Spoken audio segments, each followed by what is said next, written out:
generalmente todos los ojos rojos cursan con una etiología y una progresión que es benigna, ¿ya? Los problemas corneales sí pueden causar problemas, pero es necesario que ustedes conozcan algunas patologías que van a cursar con lo que es un ojo rojo, pero que puede amenazar la visión, ¿ya? Hay que tener en cuenta.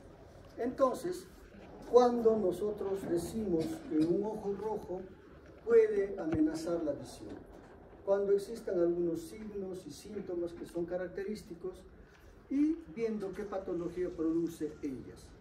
Entonces, una regla mnemotécnica de patologías que van a poner en riesgo la visión es esto, ¿ya?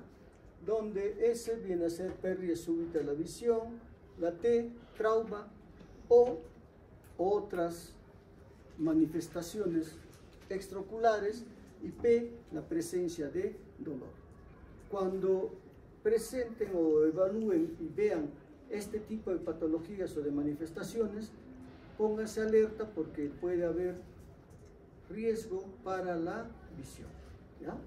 Entonces, la pérdida súbita de la visión es una emergencia. Cuando se presenta una pérdida brusca de la visión, generalmente todo lo que significa factores vasculares, ¿ya? Obstrucción de vena central de la retina, de arteria central de la retina, esas cosas producen pues pérdida brusca de la visión, que lo veremos en su momento, pero debe considerarse una emergencia. Nosotros, cualquiera que sea la visión que tengamos, la mantenemos bajo cualquier circunstancia. No es que de pronto hoy día tengo 20/20 de visión y mañana pueda tener una visión disminuida, ¿ya? Salvo que exista algo que explique. Y esta pérdida súbita de la visión puede involucrar pues cualquier parte de la vía visual, ¿ya? Pero las estructuras que generalmente cursan con esta pérdida súbita de la visión están orientadas a lo que es patología corneal, aparte de las vasculares, ¿ya? Recuerden que estamos hablando de disminución de la visión acompañada de ojo rojo, ¿ya? Los problemas vasculares no se presentan con ojo rojo, ¿ya? Entonces la córnea suele ser la explicación a una pérdida brusca de la visión. ¿Qué se está observando acá? Una lesión corneal amplia que está haciendo que la córnea esté deteriorada, y esto se traduce pues en disminución de la visión. ¿Qué otra patología puede producir una disminución brusca de la visión? La presencia de un glaucoma agudo. En el glaucoma agudo, ¿existe alteración corneal? Sí. ¿Qué es la causa de la disminución de la visión? Existe un edema corneal. Otra patología a tener en cuenta viene a ser la celulitis orbital, ¿ya? Que también puede cursar con disminución brusca de la visión por problemas ya en este caso del nervio óptico. Esta patología lo veremos más adelante.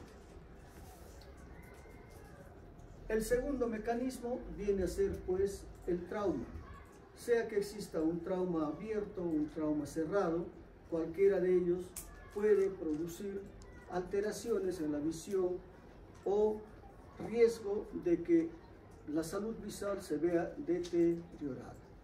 De estos dos factores, de los traumas cerrados, traumas abiertos, los traumas abiertos son los que tienen un pronóstico mucho más complicado, ¿ya? Pero tanto en que exista un traumatismo cerrado, un traumatismo abierto, en cualquiera de ellos puede haber una ruptura del globo ocular, lo que se llama un estallamiento ocular.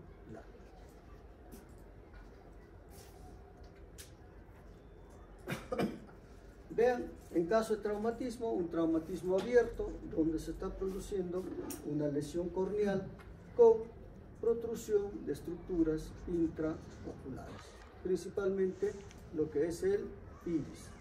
Un cuerpo extraño puede estar sobre lo que es la superficie ocular. Esto constituye también un traumatismo. ¿Qué hacer en este caso? Sacar este cuerpo extraño.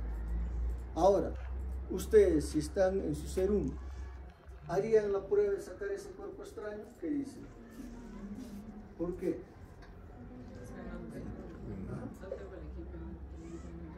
No se necesita mucho equipo, se necesita una agujita.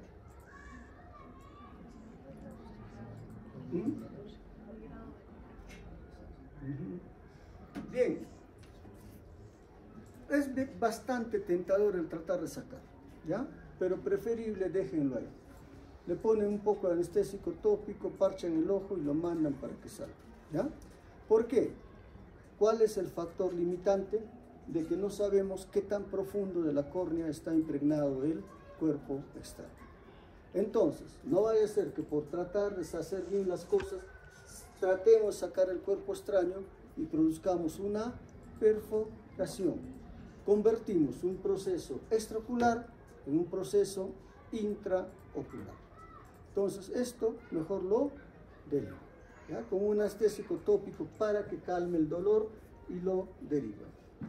A consecuencia del trauma, que puede haber presencia de ifema, sangre en cámara anterior. Entonces sumemos este signo de ifema como el tercer signo de peligro. Presencia de sangre en cámara anterior como un signo de peligro para la salud visual. Dentro de lo que es otros signos y síntomas, estar alertas, sobre todo en un paciente que tenga ojo rojo y que presente náuseas, vómitos, signos vegetativos que suelen presentarse. ¿En qué patología? En el glaucoma de ángulo cerrado, ¿ya? ¿Qué otra patología? La presencia de diplopia y ojo rojo. Un paciente que tenga ojo rojo, que de pronto comience a ver doble, entonces ese paciente probablemente pueda tener una celulitis orbital. La presencia de fotofobia y ojo rojo. Esto califica el lugar de la lesión que está produciendo esa fotofobia, donde en lo que es la córnea o en procesos inflamatorios como la iritis o uveitis. El dormir con lentes de contacto y ojo rojo, que nos va a dar una úlcera corneal. Cuando haya una situación de ojo rojo, examinemos siempre las pupilas. Las pupilas deben en un ojo rojo estar normales, pero existen situaciones donde puede haber una midriasis, donde puede haber miosis.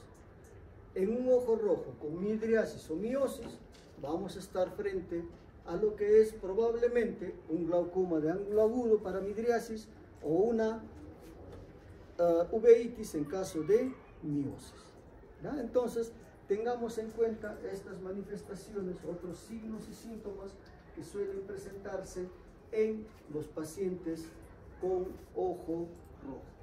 ¿Qué estamos observando aquí? Una midriasis, ¿ya? ¿Qué se observa acá? Una lesión corneal. Y acá estamos observando lo que es los precipitados retroqueráticos que aparecen en caso de uveitis.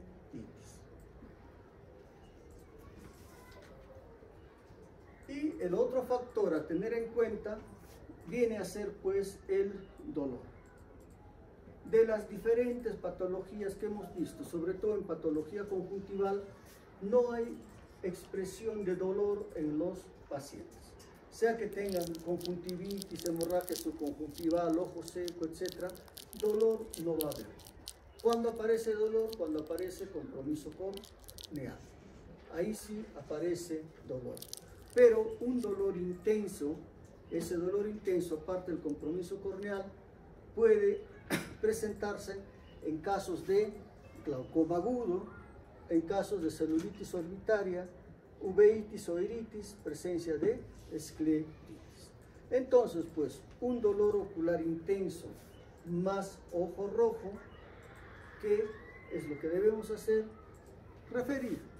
¿Por qué? Porque la patología que está de fondo es una patología que puede hacer que la visión se pierda. Caso del glaucoma agudo, caso de celulitis orbitaria de uveitis. Entonces, pues, en base a este tipo de manifestaciones, nosotros podemos calificar qué tan grave es la patología que tiene el paciente. Muy bien, entonces la expresión de cualquier patología conjuntival, corneal, va a ser el ojo rojo, ¿ya? Entonces, el ojo rojo va a ser una congestión ocular de toda la superficie conjuntival. Esa es la forma de expresión, ¿ya? Pero tengamos en cuenta una forma de ojo rojo que está más circunscrita hacia lo que es el borde corneal, lo que se llama una inyección ciliar, una inyección circuncorneal. ¿Por qué razón? Porque este tipo de inyección circuncorneal, que está mucho más congestivo alrededor de la córnea, nos va a indicar que probablemente el paciente tiene una lesión corneal, que probablemente el paciente tiene un proceso intraocular. Un proceso intraocular que puede ser inflamatorio como la uveitis, infeccioso como una endoftalmitis, que puede ser un glaucoma agudo, etc. ¿Ya? Entonces, la inyección ciliar también es una manifestación que va a presentarse como un signo de peligro. Entonces, tengamos como signo, el cuarto signo de peligro, a lo que es la inyección ciliar.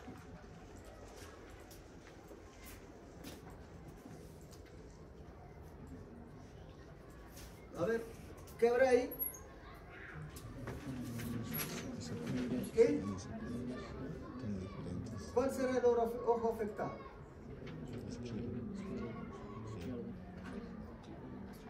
Derecho, ¿por qué? Izquierdo, ¿por qué?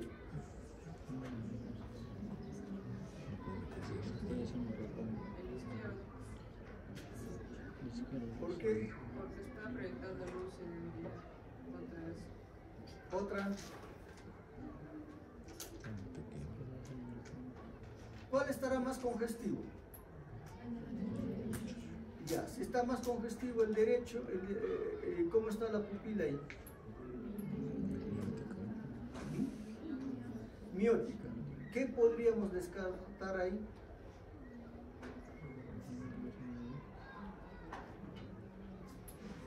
Uveitis, un cuadro inflamatorio intraocular, ¿ya?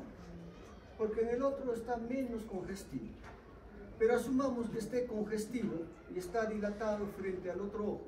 ¿Qué pensaríamos en ese ojo que pueda tener?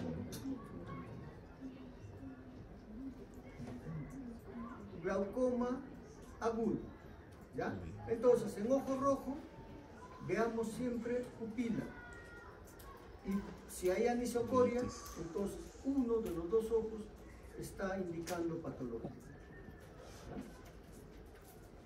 Veamos entonces primero el glaucoma de ángulo cerrado.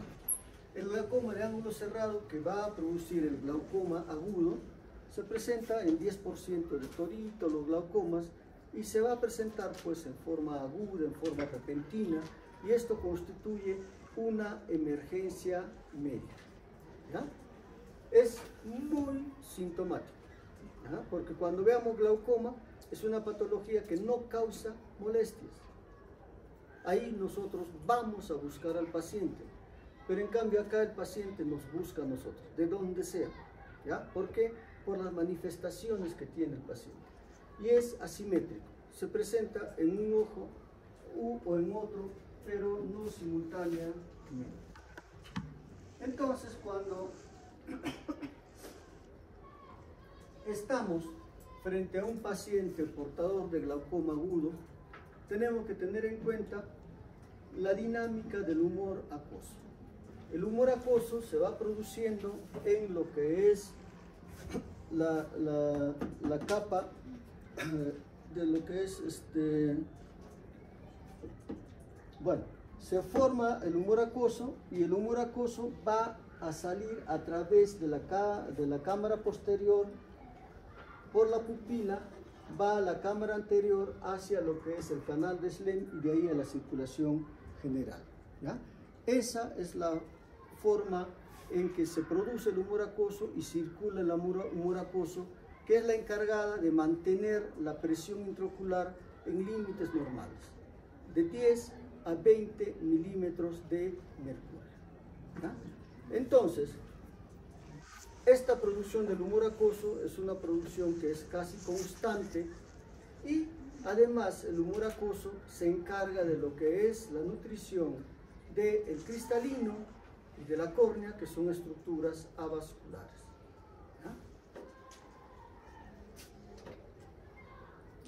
Cuando existe una alteración en lo que es la dinámica del humor acuoso, sobre todo en cuanto a su eliminación, ¿no?, se va a producir daño en el nervio óptico. Y el daño en el nervio óptico se presenta ya sea en el estado agudo como en el estadio crónico. La diferencia va a ser, ¿qué cosa? El tiempo en que se produce el daño.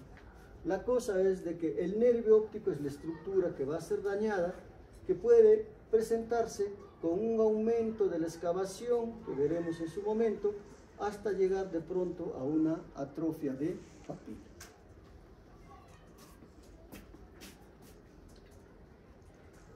¿Qué factores de riesgo tenemos para el desarrollo del glaucoma agudo? Pues el antecedente familiar de glaucoma agudo o de ángulo cerrado, la presencia de hipermetropía. Los pacientes hipermétropes son pacientes que tienen ojos más pequeños y estos ojos pequeños constituyen un factor de riesgo para el desarrollo del glaucoma agudo, porque puede haber una oclusión a nivel pupilar. Mayor en mujeres, mayor en mayores de 50 años. ¿Ya? Entonces, ¿por qué se produce este glaucoma agudo? Porque hay segmentos anteriores que son más pequeños, propios de la hipermetropía, lo cual predispone a mayor riesgo relativo de bloqueo pupilar, ¿ya? Eso es lo que va a generar el cuadro de glaucoma agudo.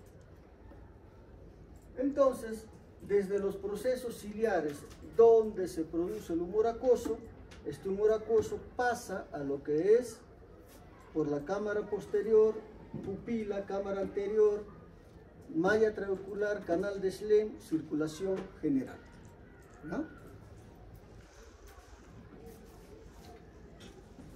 Cuando se produce un bloqueo pupilar, el bloqueo pupilar, ¿por qué se produce? ¿Cuál es el factor desencadenante de esto?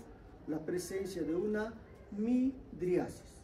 Cualquiera que sea el origen de la midriasis, es lo que va a producir este bloqueo pupilar. Entonces, en el bloqueo pupilar, ¿qué es lo que existe? De que la lágrima, perdón, el humor acuoso no puede pasar hacia lo que es la pupila. Entonces, ¿qué va haciendo? Va empujando lo que es la cámara anterior del iris y esto va a producir un cierre angular. Este cierre angular, ¿qué implica? De que no va a haber lo que es la eliminación del humor acuoso a través de la malla trabecular, ¿ya? Entonces, en estos pacientes que hay cierre angular, hay incremento de la cantidad de humor acuoso donde se está produciendo, hace pues que la presión intraocular se eleve. Entonces, desde los procesos ciliares donde se forma el humor acuoso, se está produciendo constantemente el humor acuoso, pero no puede pasar por la cámara posterior hacia la pupila y menos a la cámara anterior, ¿ya? Y ahí se produce el incremento de la presión intraocular.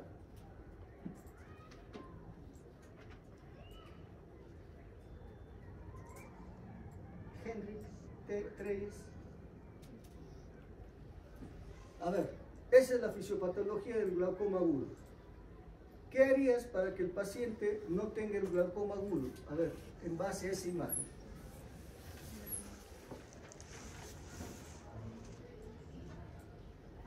Lo que haría es mejorar el drenaje, ¿no? Para que ¿Cómo?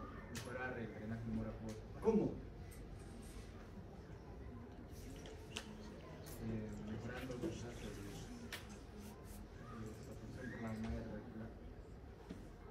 ¿Cómo harías eso? Ahí, en esa imagen, ¿qué harías? Ahí está toda la explicación. A ver.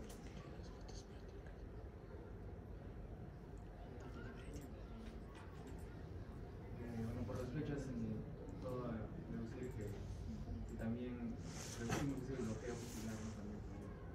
¿Cómo? O sea, lo que tienes ahí de que el humor acuoso no pasa, se sigue produciendo, aumenta la presión, entonces...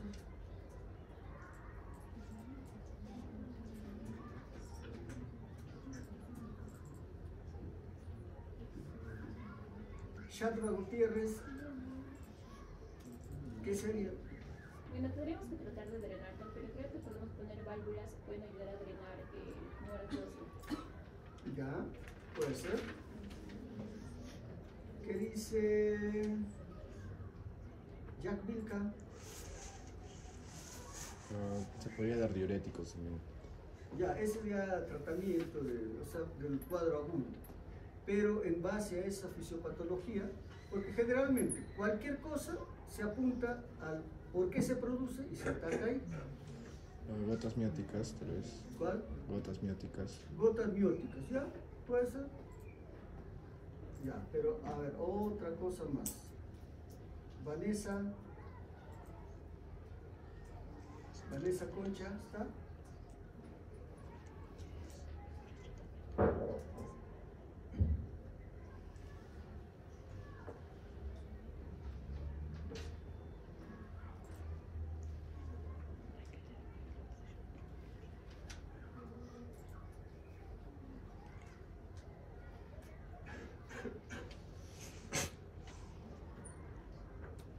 Shamari.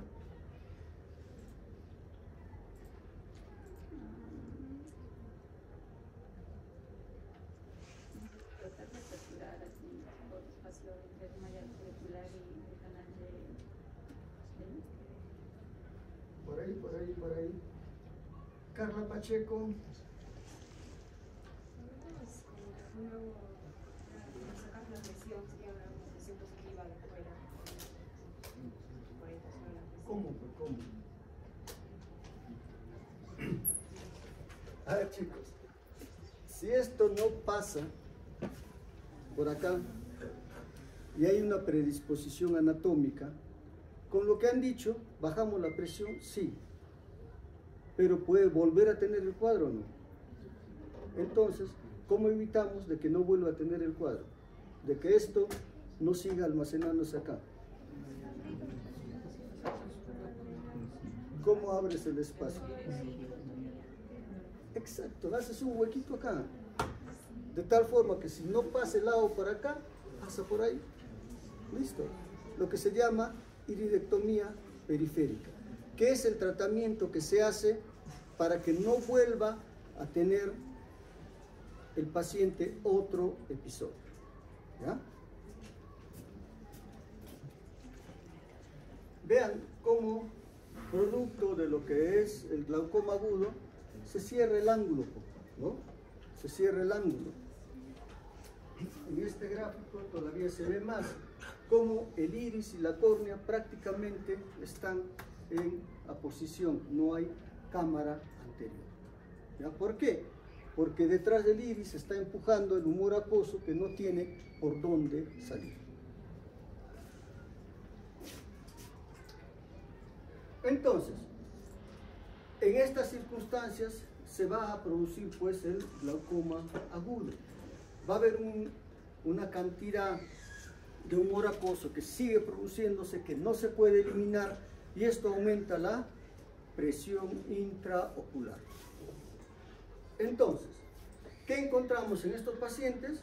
Ese aumento de presión intraocular que es del orden de 40, 45 50 o más milímetros de mercurio.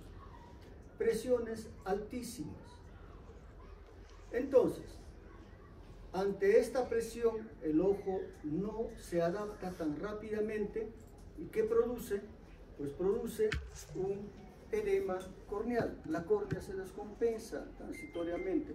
Se produce un edema corneal y este edema corneal produce una disminución brusca de la visión. ¿Qué refiere el paciente? Dolor ocular intenso, signos neurovegetativos, náuseas, vómitos. ¿Y cómo va a estar la pupila? Pues dilatada, que es el factor desencadenante de este glaucoma agudo. ¿Qué encontraremos?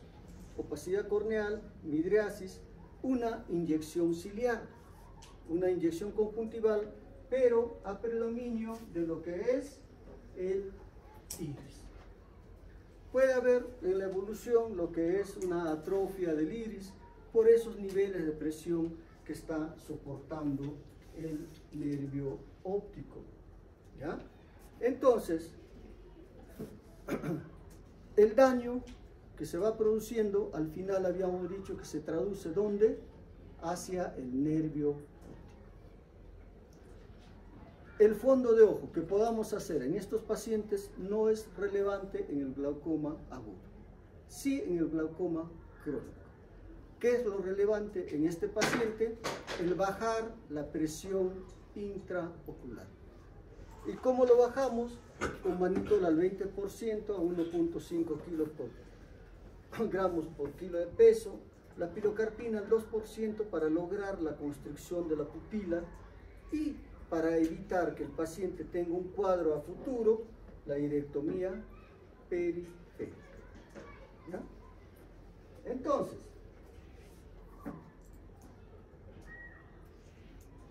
Gustavo, Marcelo, ya, estás en tu serum. ¿Qué signos oculares te dicen que el paciente puede tener glaucoma agudo? La midriasis. Uno, ya, midriasis.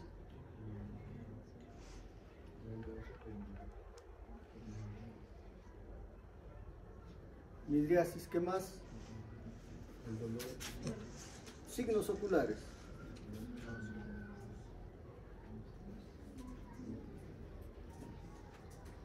María de los Ángeles Sánchez. ¿Ah? Ya, pero ojo rojo, algo más.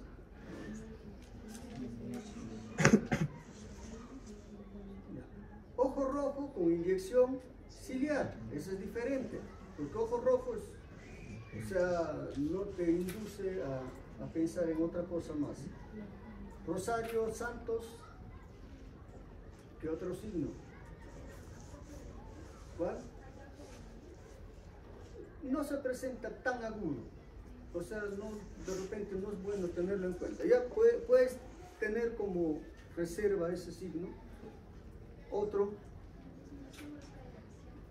ya, disminución brusca de la visión. ¿Cuál es la explicación de la disminución brusca de la visión? ¿Por qué? Ya, pero ¿que produce qué? ¿Ah?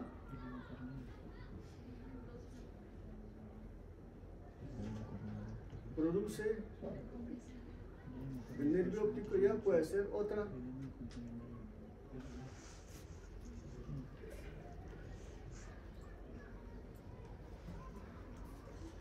Mauro Condori. Edema corneal. Edema corneal, ¿no? Entonces, vean, tienen midriasis, edema corneal, inyección ciliar, disminución de la visión. Tú vas a decir, ¿cuánto estás viendo? De repente ven a cuentaderos a 3, 4 metros, 5 metros. Una visión disminuida. ¿Acompañado de qué? Dolor ocular intenso con signos vegetativos. ¿Ya? ¿Podrán medir la presión intraocular? No van a tener con qué. Ahora, si ponen los dedos en ambos ojos, con seguridad en uno vas a encontrar que está bastante pétreo pero es muy subjetivo. Entonces, en base a lo que hemos dicho, podemos hacer el diagnóstico donde sea de lo que es un glaucoma agudo. ¿Ya? Recuerden, esto sí es importante. ¿Ya? Entonces, ustedes encuentran esas características y lo derivan. Nadie les va a decir, no, ¿cómo va a ser el glaucoma agudo? No, tienen muchos elementos de juicio para hacer ese diagnóstico. Y el problema es que es una emergencia, ¿no? Si desde donde estén hasta que lleguen con 2 días con esas presiones, el nervio va a sufrir demasiado. ¿Ya?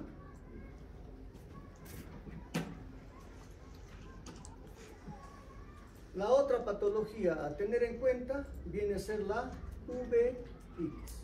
¿Ya? La uveitis es un proceso que se va a presentar pues ante cualquier tipo de noxa, sea inflamatoria, sea infecciosa, sea traumática, etc.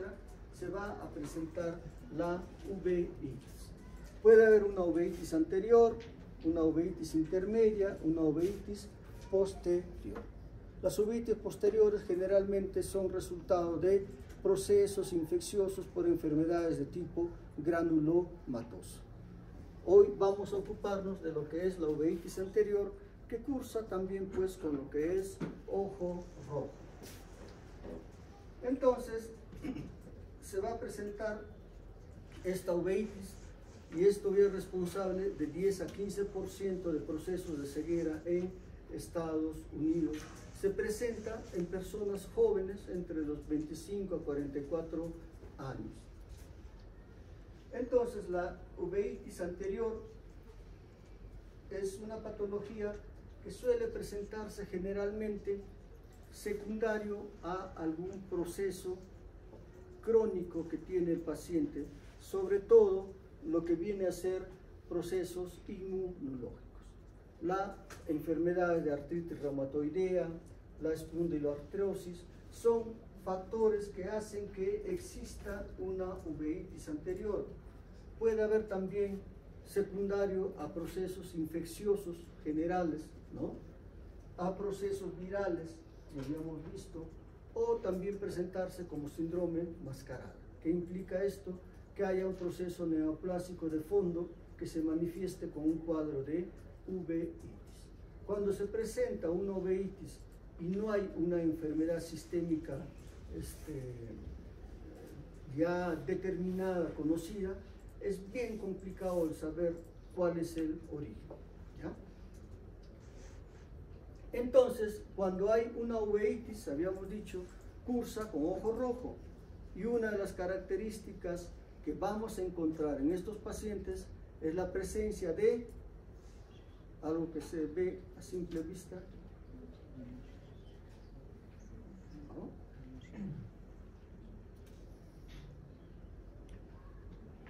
¿De qué, chicos? Sí, lo hemos especificado varias veces. Miosis. ¿Ya?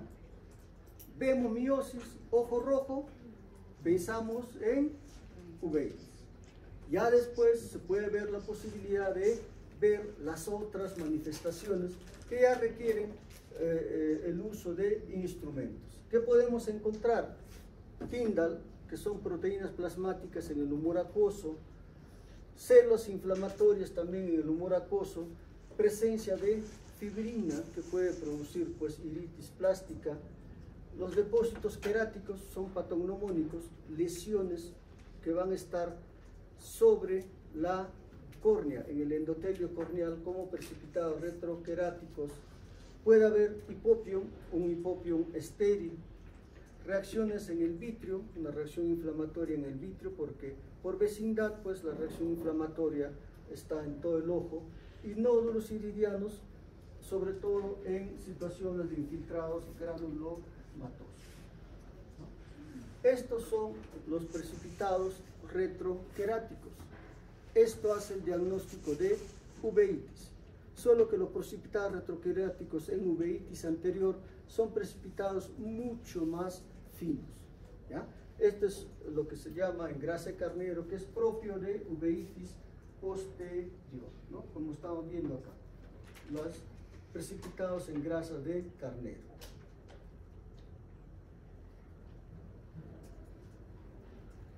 Estos son los precipitados retroqueráticos, unos punteados que se ven detrás del endotelio corneal.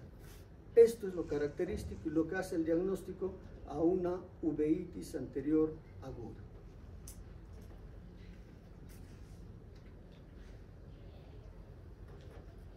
Presencia de hipopio, un exudado duro, perdón,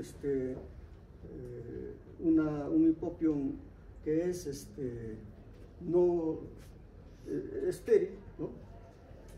E inyección conjuntival que es más manifiesta a nivel ciliar.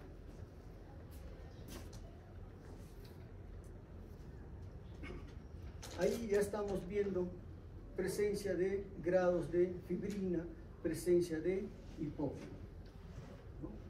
Vean, membrana y fibrina. La reacción inflamatoria pues hace de que esta fibrina esté presente ahí en la cámara anterior y condicione la aparición de sinequias, ¿no?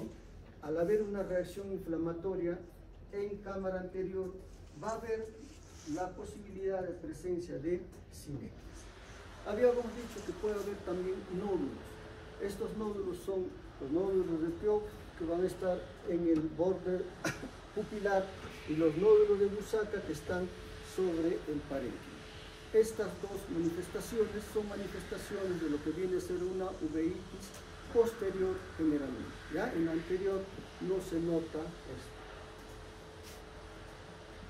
Entonces, en un proceso inflamatorio como constituye la presencia de una uveitis y una iritis anterior, pues este proceso inflamatorio condiciona ¿qué cosa?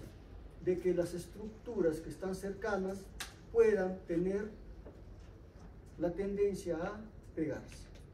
¿Cuáles son las estructuras cercanas? El cristalino y el iris. Entonces, en estas circunstancias, cuando estas se adhieren, se produce lo que se llama una sinequia posterior.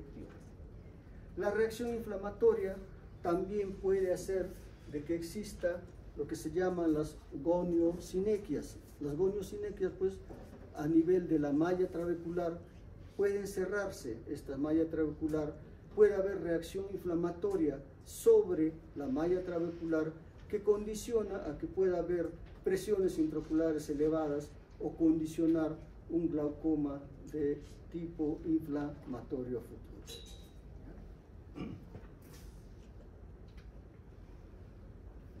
Muy bien, entonces una expresión relativamente frecuente de lo que es la uveitis anterior lo constituye la sinequia del cristalino con el iris, ¿no? Vean cómo acá tenemos unas manchas de color marrón y acá un iris que está bastante irregular. ¿Qué ha pasado? Que ha habido una reacción inflamatoria, y cuando esta reacción inflamatoria lo que se hace es romper las sinequias y se produce una dilatación en el ojo de estos pacientes. ¿Para qué? Para que si es que se pega por efecto de la reacción inflamatoria, se pegue en una situación de midriasis, no de miosis. ¿Ya? Por ejemplo, acá están viendo estas manchas de color marrón. ¿Qué significa esto? De que el ojo en condiciones normales estaba de este tamaño, la pupila. Al detectar una uveitis que se ha hecho, se ha dilatado la pupila. Estaba pegándose por efecto de la midriasis, ¿no? Se ha roto esa sinequia y esto ya está en una situación de midriasis y esto queda ya como una lesión ahí, ¿ya?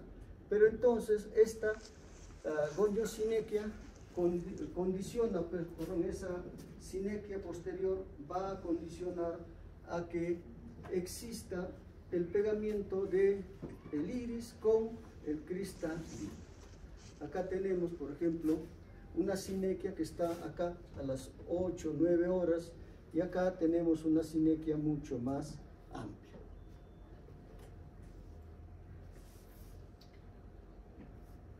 Puede darse que la sinequia esté en una situación casi de miosis, donde en 360 grados exista esta sinequia, esté pegado el iris al cristalino. Entonces esto se comporta como una especie de bloqueo pupilar. ¿Por qué? Porque el humor acuoso no puede pasar a la cámara anterior. Y en estas circunstancias, vean cómo el iris es empujado por el líquido, por el humor acuoso que no puede pasar por la pupila, produciéndose lo que se llama un iris bombé, ¿ya? Un aumento de la presión intraocular. ¿Y esto qué hay que hacer en estas circunstancias? O bien limpiamos esta zona para que se produzca el pasaje del humor acuoso, o hacemos una iridectomía periférica, ¿ya? Entonces, en el glaucoma, en la uveitis anterior aguda puede presentarse esta circunstancia. Cuando hay bloqueo pupilar, que se ha hecho allá arriba, una iridectomía periférica. En la evolución de la uveitis anterior aguda puede presentarse un edema mascular quístico por acción de intermediarios de la mediación de la inflamación, sobre todo por las prostaglandinas.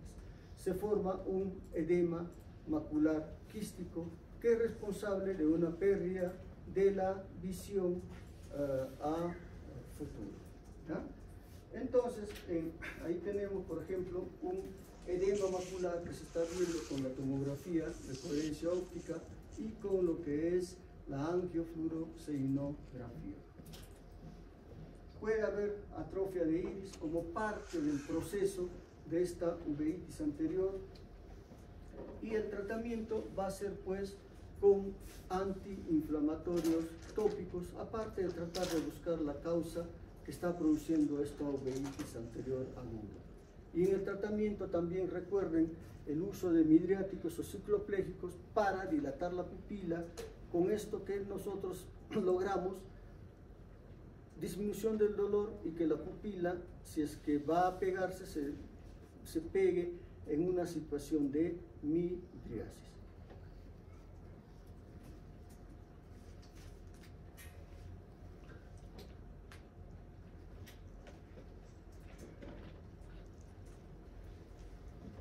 Bien, veamos entonces lo que es. ¿Tienen clase después?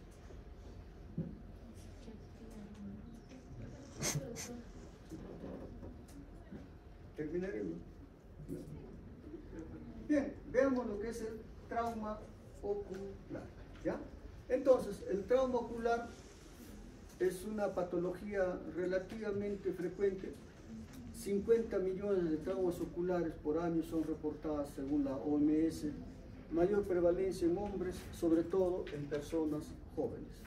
Y se produce ya sea porque haya actividades de juego, de trabajo, etc. Pero también hay un factor muy importante de que estos traumatismos ocurren en casa, en un porcentaje importante, ¿ya? Entonces, el traumatismo ocular es algo que está latente y se presenta en situaciones de esparcimiento, en situaciones laborales e incluso en casa. De todas las causas que cuando se produce un traumatismo ocular, las estructuras que más tienden a lesionarse viene a ser la córnea, ¿no? Principalmente, y lo que es el cristalino. Son las dos patologías o las dos estructuras que suelen causar mayor traumatismo ocular. Y este traumatismo ocular puede ser cerrado o puede ser traumatismo abierto. Habíamos dicho cuál era el traumatismo que era más peligroso en cuanto a pronóstico, el traumatismo abierto. Dentro del traumatismo abierto puede haber una situación penetrante, cuerpo extraño intraocular o perforante. El perforante es cuando hay un orificio de ingreso y un orificio de salida.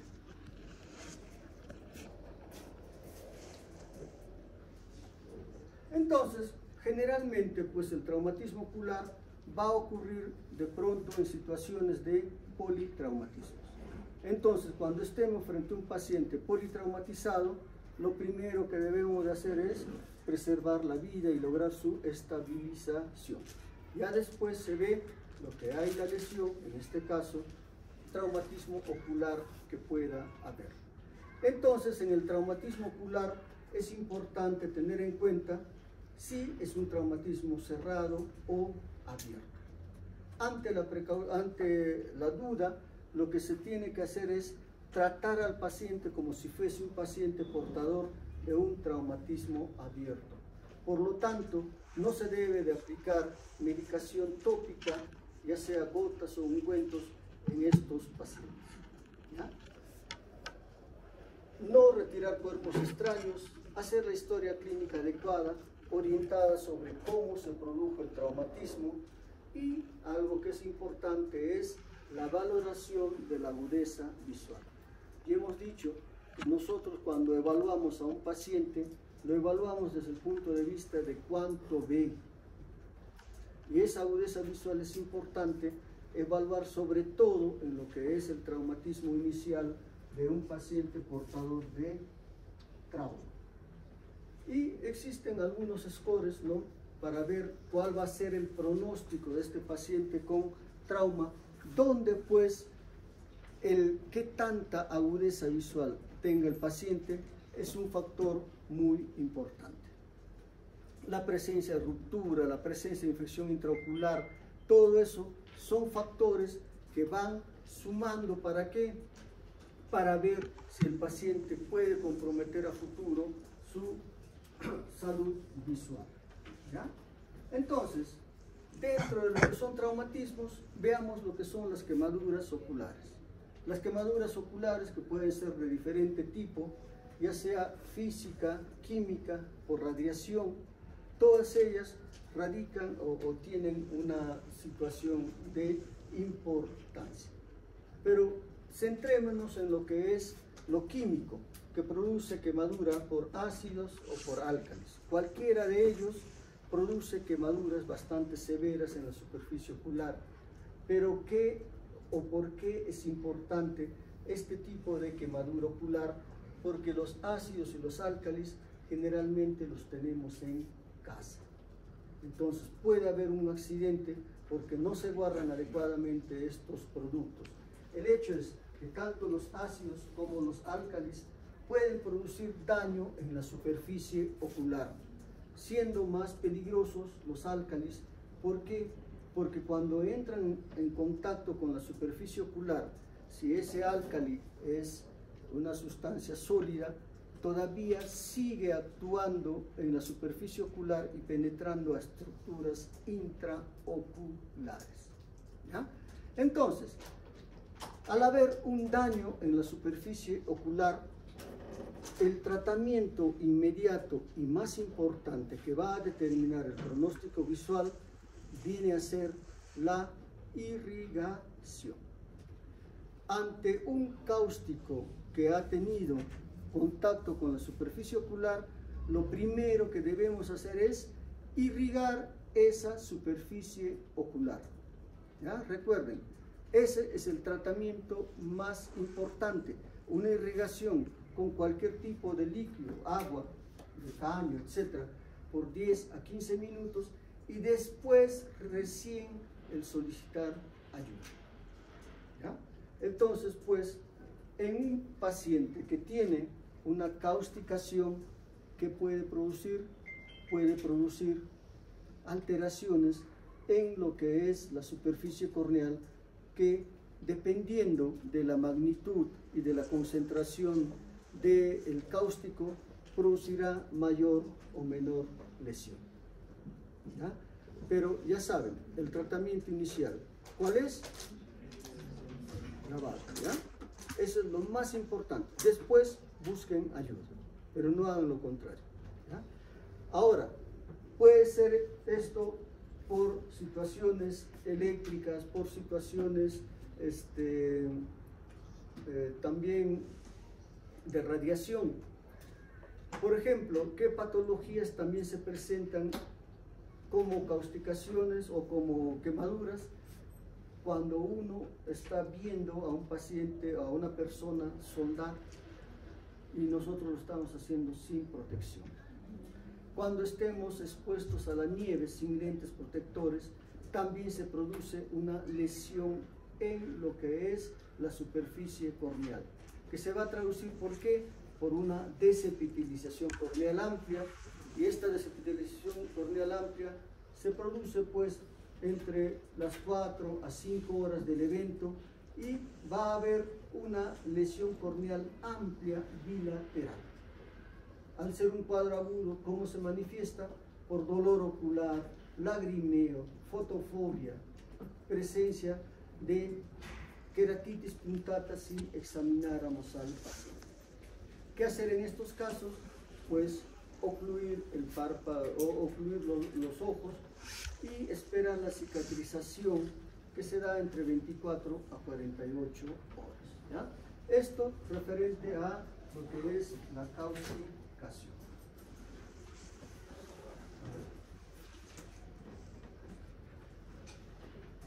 Ustedes dirán, chicos, a ver, esta parte vamos a tener, me parece, mañana vamos a terminar con el otro grupo virtual, probablemente mañana 8 de la noche. ¿Ya? A ver si entran para lo que es la parte, para ver toda esta parte. Después no vayan a decir que no se ha hecho en clase. ¿Ya? Entonces mañana con el otro grupo terminamos, porque también a la par falta poco en el otro grupo. ¿Listo, chicos? Gracias.